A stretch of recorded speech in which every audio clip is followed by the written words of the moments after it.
কোন জাতির সাথে আমরা প্রতারণা করেছি? আমাদের নিজেদের দলীয় প্রত্যেকটা দলের হচ্ছে তাদের নিজেদের আখের গুছাইছে। জুলাইকে কাজে লাগাই তো আমরা এমপি হয়েছি, কেউ মন্ত্রী হয়েছে, কেউ হচ্ছে লন্ডন থেকে আইসা হচ্ছে প্রাইম মিনিস্টার হয়েছে। আমাদের তো এটা থাকার, আমরা তো এটা পাইতাম। আমার সাদা মনে একটা কালো কালারের প্রশ্ন। আচ্ছা, সেদিন গণভবন থেকে হাসনাত আব্দুল্লাহ বস্তায় করে কি নিয়ে গেছিল? আমার না জানার খুবই ইচ্ছা। আমার মনে হয় আমার মতো আপনাদেরও জানার খুব ইচ্ছা। আপনারা সবাই মিলে সোচ্চার হন, বলুন আমরা কালাপাঠার বস্তার ভিতর কি ছিল জানতে চাই, জানতে চাই, জানতে চাই। সাবেক উপদেষ্টা আসিফ মাহমুদ সহ 42 জনকে পুলিশ হত্যার আসামি করে মামলার আবেদন করা হয়েছে। ভাইরে ভাই, জুলাই যোদ্ধারা কঠিন ফাঁসা যাইব। জুলাই যোদ্ধারা কিন্তু অলরেডি মাইনকাতি পাই ফাইসা গেছে। এই যে আসিফ মাহমুদ সহ তথাকথিত জুলাই যোদ্ধা যারা আছে, এদের যে ভাই সামনে কি কঠিন সময় আসতেছে, এদের জন্য ভয়ঙ্কর সময় অপেক্ষা করতেছে। আওয়ামী লীগ দল যদি ক্ষমতায় আসে, এই জুলাই যোদ্ধাদের তো কোনো অস্তিত্বই থাকবে না। অনেকে তো আবার এটাও বলে এই জুলাই যোদ্ধাদের কবর থেকে তুলে এনেও শেখ হাসিনা শাস্তি দিবে। এনসিপি নেতা নাহিদ ইসলাম বলতেছে, পুলিশ হত্যার জন্য যদি জুলাই যোদ্ধাদের নামে মামলা করা হয়, তাহলে আমিও রাজাকার হত্যায় মুক্তিযোদ্ধাদের নামে মামলা করব। ভাইরে ভাই, আমার তো মনে হইতেছে এই নাহিদ ইসলামের মাথার টাট্টার জল্লা একদম বাষ্ট হয়ে গেছে। এই কারণে এইসব আবল তাবল পাগলামি সাগলামি কথাবার্তা বলতেছে। কিসের সাথে কিসের তুলনা করছে? পুলিশ কি রাজাকার ছিল? 1971 সালে রাজাকারদের যে ভূমিকা, পুলিশ কি সেই ভূমিকা পালন করছে? কিসের সাথে কি তুলনা করতেছে? অনেকেই বলেন যে পুলিশ হত্যার বিচার কেমনে করব, প্রমাণ নাই। এই যে প্রমাণ এখানে আছে, শুনে যাবেন। ভিডিওটা সর্বোচ্চ শেয়ার করবেন। সব পুলিশ ভিতরে, পুলিশ মারা গেলেই তাদের স্বাধীন। এই যে শুনুন, সব পুলিশ ভিতরে আছে, সব পুলিশ ভিতরে, এই মুর্শিদাবাদ থানা আমরা বলতেছি সব পুলিশ ভিতরে। ইনশাআল্লাহ ভাই আমাদের তাদের কোনো রেহাই নাই। হত্যা বিচার করুক আর না করুক, এদের কোনো রেহাই আর নাই। ভবিষ্যৎ ইতিহাস এটা রচনা হয়ে গেছে। এটা তো তারা তাদের আত্মস্বীকৃত বহু ভিডিও আছে, অডিও আছে, ধরে নেওয়ার দরকার নাই। সিরাজগঞ্জের এনায়েতপুর না কোথায় যেন একটা এসে 14 জন না 19 জনকে পড়াই মারছে। একজন মহিলা কনস্টেবল, সে বলতেছিল যে আমি প্রেগনেন্ট, আমি অন্তঃসত্ত্বা, তাকেও মারছে। এরা কি মানুষ? ন মানুষ। অমানুষদের যদি বিচার মানুষের সমাজে না হয়, তাহলে সেই সমাজটা কি শেষ জঙ্গলের না পশুদের? আমরা যদি বেঁচে থাকি দেখতে পারবো 5 তারিখ একমাত্র পুলিশ হত্যা দিবস হিসেবে পালিত হবে। আপনারা এটা লিখে রাখতে পারেন। 5 তারিখ একমাত্র পুলিশ হত্যা দিবস হবে। কোনো রকম কোনো জুলাই সনদ কিছুই হবে না। একমাত্র পুলিশ হত্যা দিবস হিসেবে 5 তারিখ পালিত হবে, কারণ এটা তাদের ম্যাটিকুলাস ডিজাইন ছিল। আগে জামাতের বিচার করতে হবো, কারণ 71 যুদ্ধ বড় দিয়েছিল জামাতের বিচার আগে করতে হবো। শেখ হাসিনা কি করতে, শেখ হাসিনা বিচার পরে করতে হইব। জামাতের আমির নারীগুলো সম্মেলন করে, আবার ওই ছেলেগুলোকে বৈঠক শেষ হয়ে যাওয়ার পরে ছেলেদের বলে ছেলে বন্ধুরা চলে যাও, মেয়ে বন্ধুরা থাকো। মেয়ে বন্ধুগুলো কি করবা? ফুর্তি আনন্দ করবা? ওই ছেলেরা দেখো দেখে ছেলে বন্ধুরা চলে যাও। এই সমস্ত ভণ্ডামি, এগুলো জীবনে ইসলাম কায়েম করতে পারবে না জামাত ইসলাম মানে ইসলাম না।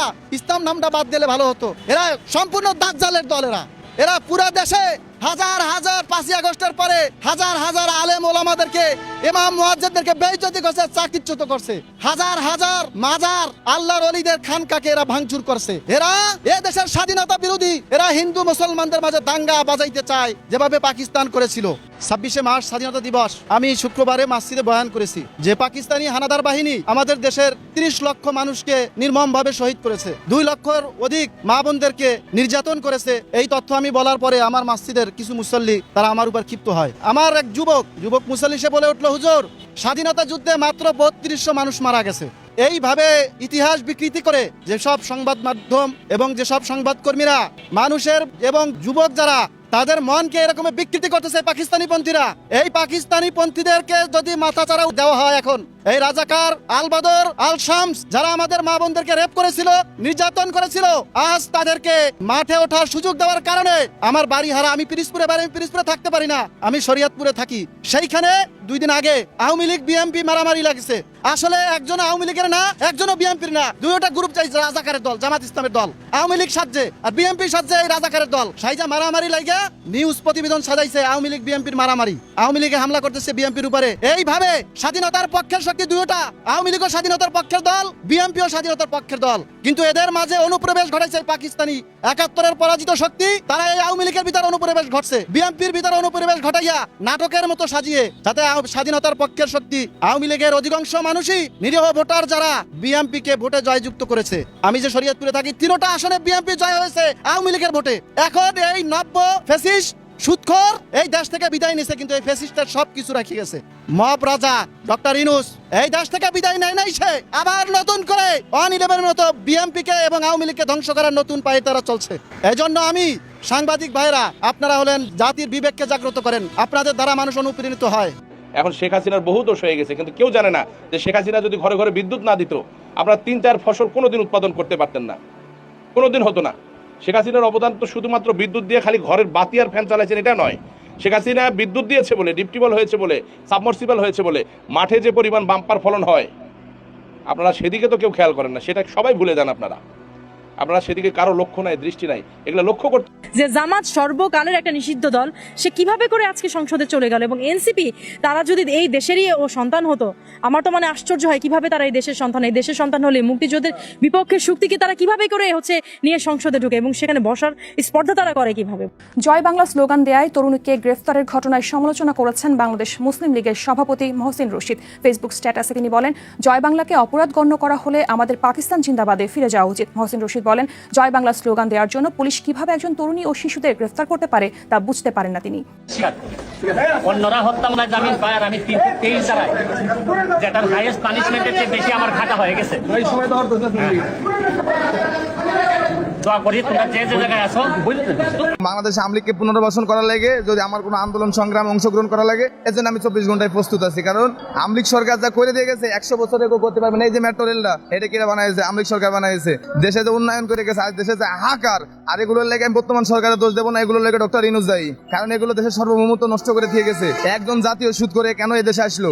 এর প্রথম কথায় বিভিন্ন দেশে সুদের ইন্টারেস্ট পায়, এবং শেখ হাসিনা এত কিছু দেওয়ার পরেও কিন্তু সয়নাসার নাম দিয়েছে। এই বাংলাদেশের মানুষই শেখ হাসিনাকে বাংলাদেশে আনবে, এতে কোনো ভুল নেই। শেখ হাসিনা গণহত্যার সাথে জড়িত, লুটপাটের সাথে জড়িত, সেই শেখ হাসিনাকে বাংলাদেশের মানুষ কেন ফিরিয়ে নিয়ে আসবে? গণহত্যা বলতে কিছু নেই এখানে। গণহত্যা বলতে এখানে সাধারণ মানুষের ব্রেন ওয়াশ করা হয়েছে। এখনো তো হত্যা হচ্ছে, ইউনূসের আমলেও তো হত্যা হয়েছে। এগুলো কারা করেছে? তাহলে হত্যা কোনো কিছু নেই। এরকম হত্যা বাংলাদেশে বহুত হয়েছে। রাজনীতির প্রেক্ষাপটে এটা মানুষের ব্রেন ওয়াশ করে সাধারণ মানুষের ভুল বোঝানো হয়েছে। কারণ এই আন্দোলনটা আপনি যদি দেখেন, কোটা আন্দোলন ঢাকা বিশ্ববিদ্যালয় থেকে সর্বপ্রথম আন্দোলন শুরু হয়। একজন শিক্ষার্থী ঢাকা বিশ্ববিদ্যালয়ে মারা যায়নি, প্রথম কথা। আর এই কোটা আন্দোলনের পিছনে ছাত্রদের দাবি ছিল একটা চাকরি, কিন্তু এরা মন্ত্রী চেয়ারে বসেছে, এরা এমপি হয়েছে, এরা সংসদ ভবনে গেছে, আর এখন BMW নিয়ে ঘোরাফেরা করে, আইফোন ব্যবহার করে, এরা রেজিস্ট্রেশন হোটেলে যায়, খাবার খায়। এগুলো ভাই এদের কাছে আশা করিনি। কারণ এরা যদি ভালো কিছু করতো জাতির জন্য, তাহলে মানুষের জাতির শিক্ষা সন্তান হিসেবে স্বীকৃতি দিত।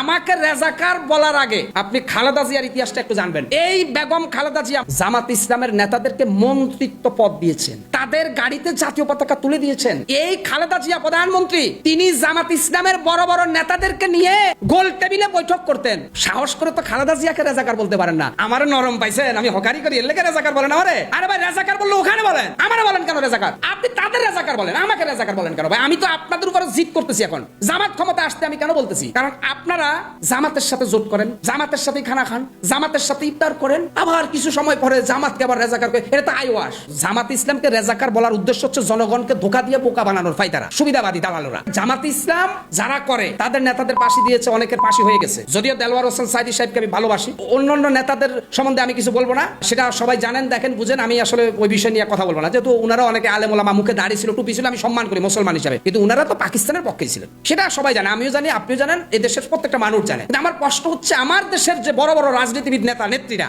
তারা যদি জামাতের সাথে এক টেবিলে বসে খানা খাইতে পারে, জামাতকে নিয়ে রাজনীতি করতে পারে, তখন তো আপনার মুখ থেকে রেজাকার বাইরে না। ও আমারে নরম পাইছেন, আমি রাস্তায় বই বেশি, এর জন্য আমাকে রেজাকার বলবেন? এটা তো দুর্বলের উপরে মিয়া সবলের অত্যাচার মিয়া। আপনি তো সবচেয়ে বড় মাথা মোড়া মূর্খ। এই জন্য আমি জামাতে সাপোর্ট করি। হ্যাঁ, জামাতে ক্ষমতা আসা দরকার, আপনাদেরকে শিক্ষা দেওয়া দরকার। উচিত কথায় তো বন্ধু বেজার, গরম ভাতে হলো বিলাই বেজার। 3টা সন্তান আছে মেয়ে আমার, যে আমার যদি কিছু হয়ে যায় আমার পরিবার কে চালাবে বা আমার সংসার কিভাবে চলবে, আমি গরিব মানুষ, এত কথা বলার দরকার কি? অনেক সুশীল বাবুরা আমার জ্ঞান দেয় যে আপনি গরিব মানুষ ভাই, থাক মিয়া, এই দেশে আপনি একলা কি করতে পারবেন? আপনার এত বক বক করার কি দরকার? মানে এইভাবে জোরে চিল্লে কথা বলার। আসলে কি জানেন, এদের কথা হচ্ছে দেখবা, শুনবা, কথা বলবা না, কোনো বিপদে পড়বা না। এরাই এই কথাগুলো বলে। কি হচ্ছে তাদের কথা হচ্ছে, আমরা দেখবো, শুনবো, কথা বলবো না, কোনো বিপদে পড়বো না। যখন যে সরকার আসে সেই সরকারের সাথে চাটামি করবো একটু সুবিধা নেওয়ার জন্য। ওরা তো আমার সাথে 70,000 গুণ বেশি দালাল। আরে আমি তো আমি তারেক রহমানের সমালোচনা করেছি নির্বাচনের আগে, তারেক জিয়ার ওপেন সমালোচনা করেছি। অনেকে বলতেছে তোমার বিএনপি লোক মাইরা ফেলাইবো। আমি ভাই, আমার হায়াতের মালিক কি বিএনপি বা তারেক রহমান? আমি সাইফুলের হায়াত এবং মতের মালিক কি তারেক রহমান না বিএনপি না আওয়ামী লীগ না জামাত? যে আমাকে ওরা মেরে ফেলবে না।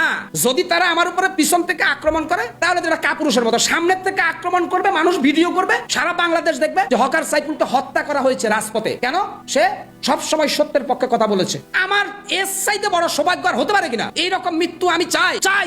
আমি চাই হে বাংলাদেশের সন্ত্রাস সাদাবাদ যারা আছো আমাকে রাস্তায় মেরে ফেলো। আমি আজকে শেষবারের মতো বলবো মিডিয়ার সামনে, প্রিয় দেশবাসী আপনারা আমার জন্য দোয়া করবেন। আমি বলতেছি, যদি কারো বুকের পাটা থাকে, বাংলাদেশের আওয়ামী লীগ, বিএনপি, জামাত, এনসিপি, যদি কারো সৎ সাহস থাকে, আমি রাস্তায় যাত্রাবাড়িতে হকারি করে বলে দিলাম আমার ঠিকানা, আইসা আমাকে ডাইরেক্ট শুট করে দাও, আমি চলে যাবো আমার মালিকের কাছে। কিন্তু তারপরও তোমার মতো সন্ত্রাস চাঁদাবাজ মাস্তানের কাছে আমি মাথা নত করবো না। আমার মালিক আল্লাহ, আমি আল্লাহর গোলামি করব, তোমার গোলামি আমি করবো না, পয়সা দিলেও করবো না। সত্যের পক্ষে বা রাঘব বোয়ালদের বিরুদ্ধে কথা বলতে ভয় না পাওয়ার কারণ হচ্ছে, আমি যেদিন পৃথিবীতে আসছি আমার মৃত্যুর টিকিটটা সাথে করে নিয়ে আসছি। ওই মৃত্যুর টিকিটের তারিখ সময় ফিক্স করা, এর একদিন আগে আমি সাইফুলকে কেউ মারতে পারবে না। যদি আমি কারো হাতে মারা যাই এই বক্তব্য দিতে গিয়ে, তাহলে আমি মনে করবো পৃথিবীর সবচেয়ে সৌভাগ্যবান ব্যক্তি আমি। কারণ আমি সৎ কিনা সেটা জানে কে? আল্লাহ পাক জানে। অনেকে যদি মনে করেন যে আমাকে মিডিয়া কিছু টাকা দিয়ে বক্তব্য দেয়, আপনার আমল এবং ঈমান দুটার মধ্যে গজব পড়ছে। কারণ আপনি জানেন না আমি টাকার জন্য বক্তব্য দিই না, আল্লাহর কসম খেয়ে বলছি টাকার বিনিময়ে বক্তব্য দিই না। তাহলে প্রশ্ন হইতেছে হকারি করে বক্তব্য কেন দিই? হকারি করে বক্তব্য দিই যখন আমার দেশের তেলবাজ সুশীল বাবুরা বসে বসে ললিপপ খায়, দেশের মধ্যে অনাকাঙ্ক্ষিত ঘটনাগুলো ঘটে, উনারা টুশব্দ করতে সাহস পায় না, তখন আর আমি চুপ করে থাকতে পারি না। কারণ আমার কিঞ্চিত পরিমাণ রাজনীতির অভিজ্ঞতা রয়েছে পিছনে, যেহেতু আমি ছাত্র রাজনীতি করেছি। আমি হয়তো ভার্সিটিতে যাই নাই, কিন্তু কলেজে তো লেখাপড়া করেছি ভাইয়া। অনেকে আমাকে বলেন যে হকার অশিক্ষিত, সেও রাজনীতি নিয়ে কথা বলে, ওই ছেলেটা ওই খামাখা বুদ্ধিজীবী। আরে ভাই, আমার হকার তো আপনি এখন দেখছেন হকার হয়েছি, আমার অতীত ইতিহাসটা একটু ঘেটে দেখবেন। আমার এলাকায় যাবেন, 2-4 জন মানুষকে জিজ্ঞাসা করবেন যে এই যে একটা হকার ভাইরাল হয়েছে ফেসবুকে, এই ছেলেটা আপনার এলাকার সন্তান আগে কি করতো? তারা বলবে যে এই যে হকার সাইফুল যে হকারি করে এখন আর মিডিয়ায় কথা বলে, এই ছেলেটি এক সময় এই কবিরহাট বাজারে স্লোগান দিত, ওর স্লোগানের সাথে সাথে হাজার হাজার মানুষ করতালি দিয়ে উৎসাহিত করত। এই হকার সাইফুল ওই কবিরহাট যেখানে আমার জন্ম, ওই জায়গাতে বক্তব্য দিতাম, অসংখ্য মানুষ বক্তব্য শোনার জন্য হাততালি দিত। সেই ছেলেটি আজকে রাস্তার হকার হয়েছি, বিধাতার ভাগ্য আমার লিখন ছিল এখানে। তাই বলে আপনি তো আমার ইতিহাস না জানেন, আমাকে ভুল বুঝতেছেন। আরে ভাই, আমি যদি রাজনীতি বিষয়ে না জানতাম, কেন আমি রাজনীতিবিদ নেতাদের বিরুদ্ধে কথা বলবো? আপনি জানেন না, আপনার চুপ থাকা উচিত। আপনারা যারা কমেন্ট করেন যে হকার চুপ কর, আর চুপ তো আপনি করার কথা, আপনি তো ভব্বর মিয়া, মূর্খ মিয়া, মাথা মোটা লোক। আপনি চুপ থাকেন, আপনি কথা বলার যোগ্যতাই নেই আপনার মিয়া। আপনি কথা বলবেন, কথা তো আমি বলবো, রাষ্ট্র নিয়ে, সমাজ নিয়ে, পরিবার নিয়ে আমি কথা বলবো, কারণ আমি জানি আমাকে কথা বলার জন্যই আল্লাহ পাঠাইছে। জুলাই সনদ যে একটা রাষ্ট্রদ্রোহিতার সনদ, আজকে এটা আমি দেখাবো। একটা সনদ বানিয়েছে যেই সনদ নিয়ে আদালত প্রশ্ন করতে পারবে না, একটা সনদ বানিয়েছে যার সংবিধানের চেয়ে বড়, পার্লামেন্টের চেয়ে বড়। এই সনদ জামাত বলেছে ডেপুটি স্পিকার পদ নেবে না, তারা জুলাই সনদ অনুযায়ী পুরো প্যাকেজ নেবে। বাংলাদেশের জনগণ ম্যান্ডেট দেয়নি, তারা সকল ক্ষেত্রে তাদের অংশগ্রহণ চায়। কিভাবে চাই? বলতেছে বিচারক নিয়োগে জামাতের মতামত নিতে হবে। আরে ভাই, দেশ আমার, দেশের জনগণ আমার, আর আমার দেশের জনগণ কিভাবে ঘুমাবে, কি খাবে, সেটা নাকি দাম ঠিক করে দিবে। ইউনুসেফ ক্ষমতা ছেড়েছে, ভিভিআইপি মর্যাদা আছে, এই ইউনুস দেশ ত্যাগ করতে দেওয়া হবে না। যা করলে আপনার রাতের ঘুম হারাম হয়ে যাবে। এই দেশ এখন আর আপনার না, এই দেশ আমেরিকা। আমেরিকার কথা ছাড়া আপনি কোনো কিছু কিনতে পারবেন না, কারণ আমেরিকা এমন চুক্তির সাথে ইউনুসেফ আমাদেরকে জড়িয়েছে, আজ বাংলাদেশের নাগরিকের, বাংলাদেশের যে আপনার যে অধিকার, সে অধিকারটুকু নেই। প্রিয় ভাইয়েরা, আপনি আমেরিকা যে কাজ করেছে, আপনার দেশে কি পণ্য আপনি আমদানি করবেন, আপনি কোন দেশ থেকে আমদানি করলে আপনি কম দামে পাবেন, সেই সুযোগও নেই। আমেরিকা সেটা বাধ্য করে দিয়েছে, তার দেশ থেকে ওই পণ্য আনতে হবে, এবং তার পরিবহন ব্যবস্থা অতিরিক্ত দামেও তার দেশ থেকে ওই পরিবহনের মাধ্যমে ওই পণ্য আনতে হবে। আপনি জানেন, এই যে আমাদের ওষুধ শিল্প, বিভিন্ন কল কারখানা যাই লাগুক না কেন, এটা হলো অশুল্ক সুবিধা। অশুল্ক সুবিধা নেওয়ার জন্য আমেরিকার সাথে আমাদের চুক্তি হয়েছে, এই সুবিধাগুলো আমেরিকাকে দিতে হবে। এবং আপনারা শুনলে অবাক হবেন, আমাদের দেশের প্রতিষ্ঠানকে, আমাদের দেশের সরকার যে ধরনের সুবিধা দেয়, আমেরিকাকে আমরা ওই ধরনের সুবিধা দিতে আমরা বাধ্য থাকিব। এই ধরনের চুক্তি করেছে। এবং আমার দেশের যেসব আমরা স্বয়ং সম্পূর্ণ, আমরা বিদেশ থেকে আনতে হয় না, আমাদের কৃষি, আমাদের বিভিন্ন যে পশু সম্পদ, এসবের খাদ্য জাতীয় জিনিস আমেরিকার কাছ থেকে আনতে আমাদেরকে বাধ্য করবে। আপনারা জানেন যে পণ্য আমেরিকায় কোয়ালিফাইড না, ওদের সিনেটে যেটা বাতিল হয়, ওই পণ্য বাংলাদেশে আনতে আমরা বাধ্য হব। আমাদের যে বিএসটি আমরা বলি যে আমরা যে স্ট্যান্ডার্ড মান তৈরি করি, আমরা যে পরীক্ষা নিরীক্ষা করি সেই পরীক্ষা নিরীক্ষা করার সুযোগ আমাদেরকে আমেরিকা দিবে না। তারা আমাদেরকে যে পণ্য দেয় সে বিষযুক্ত হোক, সেই পণ্য আমাদেরকে খেয়ে মরতে হবে। প্রিয় ভাই ও বোনেরা, এর বিরুদ্ধে আমাদেরকে রুখে দাঁড়াতে হবে। যে চুক্তি হয়েছে, আমি আপনাদের সাথে 2 ঘন্টা কথা বললেও সেই চুক্তি এখানে বিশ্লেষণ করে শেষ করা যাবে না। আমরা ছোট আকারে আপনাদের কাছে আসছি। আপনারা জানেন 14টি বোয়িং বিমান 1,80,000 কোটি টাকা দিয়ে তাদের কাছ থেকে আমাদেরকে কিনতে বাধ্য করা হচ্ছে। 1,80,000 কোটি ডলার। আপনি বুঝতেছেন এটা কত টাকা? আমাদের বাংলাদেশে যে প্রতি বছর বাজেট হয়, এটার অনেকাংশে এক একটি বাজেটের কাছাকাছি চলে যাচ্ছে।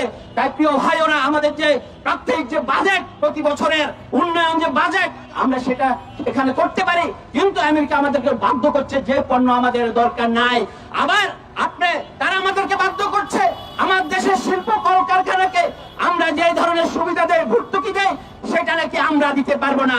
আরে ভাই, দেশ আমার, দেশের জনগণ আমার, আর আমার দেশের জনগণ কিভাবে ঘুমাবে, কি খাবে, সেটাও নাকি ট্রাম্প ঠিক করে দিবে। তাই প্রিয় ভাই বোনেরা, এই সাম্রাজ্যবাদী ট্রাম্পের যে তৎপরতা, সাথে ইউনূস সাহেব, যে ইউনূস বড় বড় কথা বলে ক্ষমতায় এসেছে, আমরা আন্দোলন করেছি, আন্দোলন করে গণতন্ত্র প্রতিষ্ঠার জন্য এই দেশে একটি সরকার গঠনের মাধ্যমে নির্বাচনী ব্যবস্থা কায়েমের ব্যবস্থা আমরা যেতে চেয়েছি। কিন্তু এই ইউনূস আজকে এদেশের জনগণের যে সাথে যে ধরনের বিশ্বাসঘাতকতা প্রতারণা করেছে, এর জবাব জনগণকে আদায় করে নিতে হবে। ইউনূস সাহেব ক্ষমতা ছেড়েছে, ভিভিআইপি মর্যাদা আছে, ইউনূস দেশ ত্যাগ করতে দেওয়া হবে না।